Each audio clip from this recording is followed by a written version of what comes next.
नमस्कार दोस्तों। वर्ड सीखने में अभी तक हम लोग पार्ट 3 तक कर चुके थे। आज हम आगे चलते हैं।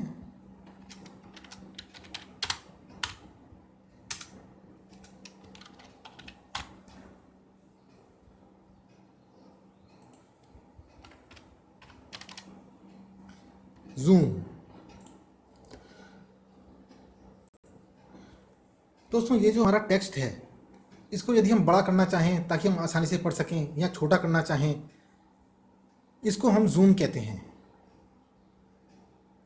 यदि हम अपने टेक्स्ट को बड़ा करते हैं तो इसे बोलते हैं जूम इन, और यदि हम अपने टेक्स्ट को छोटा करते हैं तो इसे बोलते हैं जूम आउट।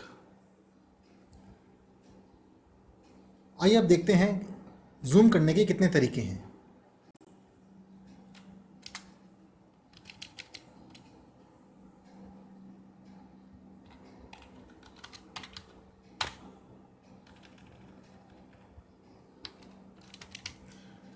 View tab. हम सीधे व्यू टैब पर जाते हैं और यहाँ आप देख रहे हैं जूम का ग्रुप है। जैसे ही हम यहाँ पे जूम को क्लिक करते हैं तो एक डायलॉग बॉक्स आ जाता है। इसमें आ रहा है जूम टू और इसमें परसेंट लिखी हुई है। तो जैसे हम इसको मान लीजिए 200% दबाते हैं और ओके करते हैं तो ये जो हमारा टेक्स्ट है वो 200% हो जाता है। दोबारा देखते हैं, हम 75% पे जाते हैं तो ये 75% हो जाता है। अब हम जाते हैं पेज विड्थ। पेज विड्थ का मतलब होता है कि जो भी हमारा डॉक्यूमेंट है वो जो हमारी कंप्यूटर स्क्रीन है उसकी विड्थ में अपने आप को एडजस्ट कर लेगा। पेज विड्थ ओके, तो ये इसमें इसने एडजस्ट कर लिया। इसमें आप देख रहे हैं प्रिंट के मार्जिन भी इसमें शामिल हैं। नेक्स्ट चलते हैं हम टेक्स्ट विड्थ। जैसे हम टेक्स्ट विड्थ करते हैं तो इसमें ये और बड़ा हो जाता है। इसमें जो भी हमारे पेज के मार्जिन्स हैं वो इसमें शो नहीं हो रहे हैं, केवल जो हमारा टेक्स्ट है वही शो हो रहा है। अब हम आते हैं होल पेज। होल पेज करते ही जो भी हमारा एक पेज है वो पूरा का पूरा हमारे स्क्रीन एरिया में फिट हो जाता है। अब हम चलते हैं मैनी पेजेस पर।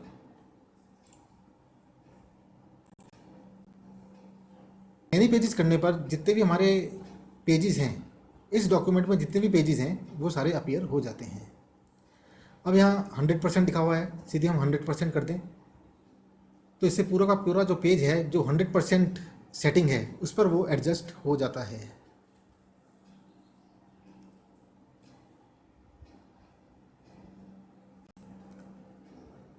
दोस्तों, जूम करने का दूसरा तरीका है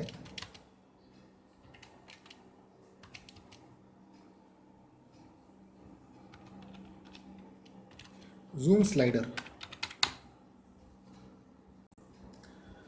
आप यहाँ स्टेटस बार में राइट साइड कॉर्नर पर जब देख रहे हैं एक स्लाइडर है, माइनस है, प्लस है।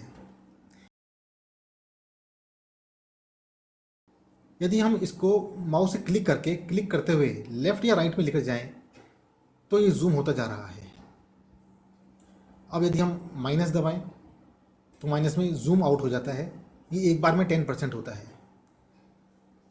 और जूम आउट करें तो 80% हो गया। ऐसे ही अगर हम प्लस पे क्लिक करें, एक बार क्लिक करने पर 10% इसका साइज़ बढ़ जाता है, यानी जूम इन हो जाता है। फिर हम प्लस दबाएं तो 10% जूम इन हो गया।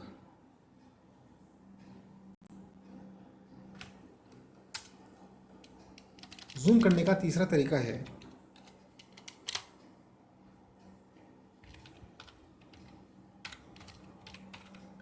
Mouse wheel. अब दोस्तों, मान लो हमारा जो माउस व्हील है यदि हम उसको घुमाएं तो उस पर क्या असर पड़ता है। पहले हम कंट्रोल दबाएंगे और उसके बाद माउस व्हील को दबाएंगे। ये कंट्रोल दबाया और माउस व्हील उस दिशा में घुमाया जो हमसे दूर जा रही है, तो आप देख रहे हैं ये जूम इन होता जा रहा है। अब हम कंट्रोल को दबाते हुए ही माउस व्हील को अपनी तरफ घुमाएंगे। ये कंट्रोल दबाया और माउस व्हील अपनी तरफ ले रहे हैं तो ये जूम आउट होता जा रहा है। अब ये जूम इन हो रहा है।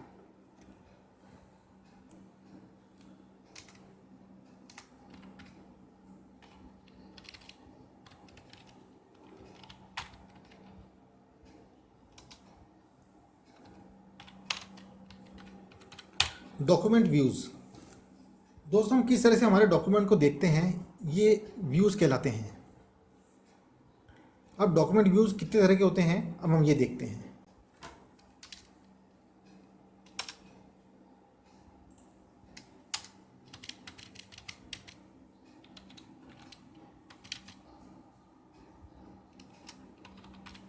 Print,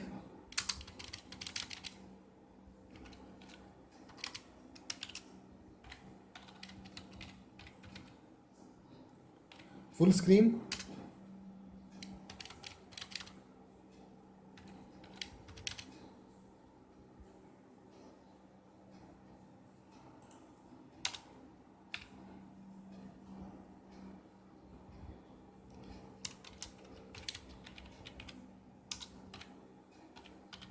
web layout,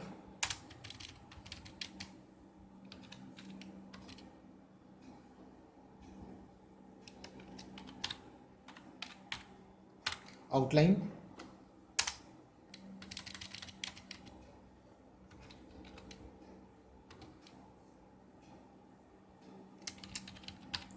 draft. अब सबसे पहले हम देखते हैं प्रिंट व्यू। यहाँ आप दोस्तों स्टेटस बार देख रहे हैं, यहाँ पर आपको काफ़ी सिंबल्स दिखाई दे रहे हैं। ये जो हमारा पहला सिंबल्स है वो प्रिंट लेआउट का है। जैसे हम इसको क्लिक करते हैं तो हम जिस व्यू में चल रहे हैं वो प्रिंट लेआउट व्यू कहलाता है। प्रिंट लेआउट का मतलब ये है कि जिस तरह का डॉक्यूमेंट हम देख रहे हैं वैसा का वैसा डॉक्यूमेंट ही जब हम प्रिंट करेंगे तो वो हमें मिलेगा। नेक्स्ट हमारा है फुल स्क्रीन। यहाँ पर दोस्तों आप सिंबल देख रहे हैं फुल स्क्रीन रीडिंग। जैसे हम इसे क्लिक करते हैं ये हमारी फुल स्क्रीन व्यू में हमें आ जाता है। इसने जितनी भी हमारी जो बार्स हैं उन सबको छिपा दिया है और ये लगभग पूरी स्क्रीन में फिट हो गया है। जब भी हम कोई डॉक्यूमेंट बनाते हैं उसको पढ़ने में आसानी हो, इसके लिए हम इस व्यू का काम लेते हैं।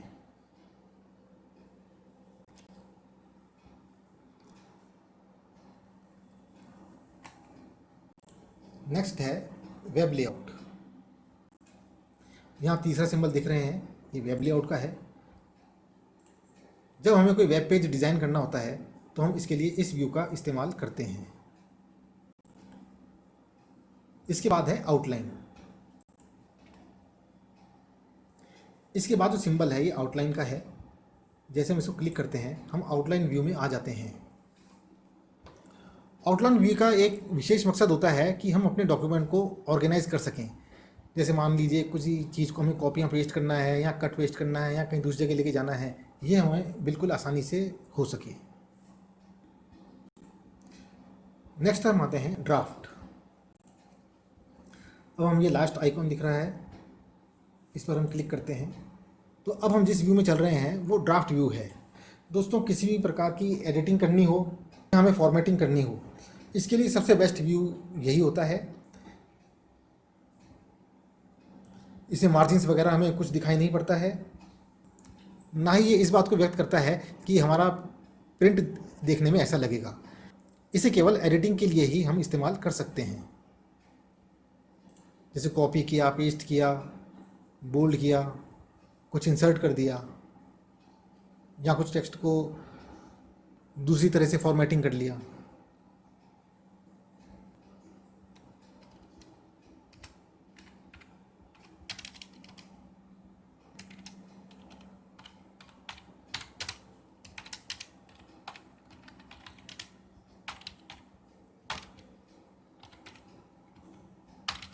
कॉपिंग एंड मूविंग मैनी टेक्स्ट्स।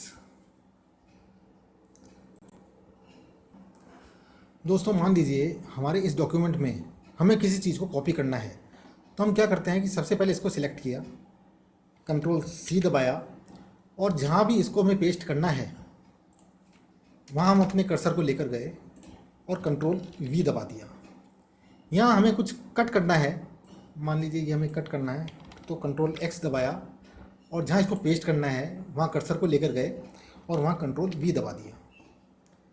अब दोबारा देखिए ये हमने कॉपी करना है तो Ctrl+C दबाया, यहाँ Ctrl+V कर दिया। मान लीजिए मुझे इसको यहाँ से कट करना है यहाँ से कट किया और यहाँ कंट्रोल V दबा दिया। एक्चुअल में होता क्या है, जब हम कॉपियाँ पेस्ट करते हैं तो हमारा जो विंडोज़ का क्लिपबोर्ड होता है, ये जो सामने अपनी पूरी स्क्रीन दिख रहे हैं, इसे विंडो क्लिपबोर्ड कहते हैं। इस विंडो क्लिपबोर्ड पर ये जो इन्फॉर्मेशन है वो कॉपी हो जाती है। आप उसे चाहे कॉपी करें या कट करें। अब बार बार हमें यदि जब पेस्ट करना है, जैसे मान लीजिए control V, control V, control V, undo करते हैं,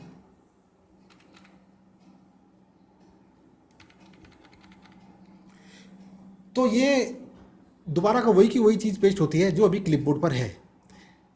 अब मान लीजिए मुझे कोई दूसरा वर्ड है जो इस डॉक्यूमेंट के इस पेज पर भी हो सकता है, दूसरे पेजेस पर भी हो सकता है, उसको दोबारा यहाँ पे हमें कहीं कॉपी करना हो तो पहले हमें वहाँ जाना पड़ेगा और कॉपी करना पड़ेगा।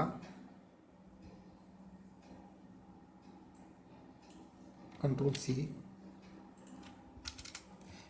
कंट्रोल V, और तब हमें पेस्ट करना पड़ेगा। कहने का मतलब ये है, यदि हमें कोई नया वर्ड कॉपी करना होता है या कट करना होता है तो विंडोज़ के क्लिपबोर्ड पर जो पहले वर्ड था वो ऑटोमेटिक डिलीट हो जाता है, और जो नया वर्ड जो हमने जिसको कॉपी या कट किया है वो उस विंडोज़ क्लिपबोर्ड पर कॉपी हो जाता है। अब हमें इतनी मेहनत से बचने के लिए, मान लीजिए कोई दूसरे शब्द हैं, अब जैसे मान लीजिए अब मैं दोबारा कंट्रोल V करूँगा तो दोबारा वही शब्द यहाँ पर पेस्ट होगा जो अभी क्लिपबोर्ड पर है या विंडोज़ क्लिपबोर्ड पर है वही। अब हमारे पास एक कमांड है क्लिपबोर्ड वाला। होम टैब में इस क्लिपबोर्ड के ग्रुप में हम इस एरो को क्लिक करते हैं। आप देख रहे हैं यहाँ पर क्लिपबोर्ड का एक बॉक्स आ जाता है। और अब आप आगे देखिए, मान लीजिए मैंने इसको कॉपी किया, कंट्रोल C, तो ये यहाँ पर आ गया। फिर मैंने इसको कॉपी किया, ये यहाँ पर आ गया। फिर मैंने इसको कॉपी किया, ये यहाँ आ गया। फिर मैंने इसको कॉपी किया, यहाँ कट किया, तो वही यहाँ पर आ गया है। अब मान लीजिए मुझे कुछ चीज़ पेस्ट करनी है तो मैं कंट्रोल V दबाऊंगा तो यहाँ पर वही चीज़ पेस्ट होगी जो अभी लास्ट टाइम विंडोज़ के क्लिपबोर्ड पर है। लेकिन दोस्तों, ऑफिस का क्लिपबोर्ड है, इस पर लगभग 24 वर्ड्स हैं, वो यहाँ पर स्टोर हो सकते हैं। यदि आपने विंडोज़ का क्लिपबोर्ड खोल रखा है और बार बार आपने कोई कॉपियाँ पेस्ट ऐसे वर्ड्स किए हैं जो इस डॉक्यूमेंट में भले से ना हो, वो भी यहाँ पर आ जाते हैं।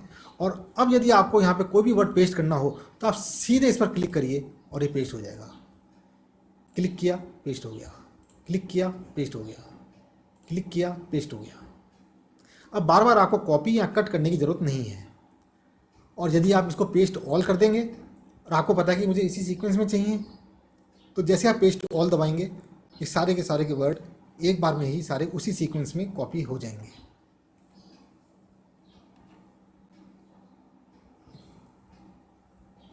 धन्यवाद दोस्तों, आप प्रैक्टिस कीजिए और इसमें एक्सपर्ट बनिए। Best of luck.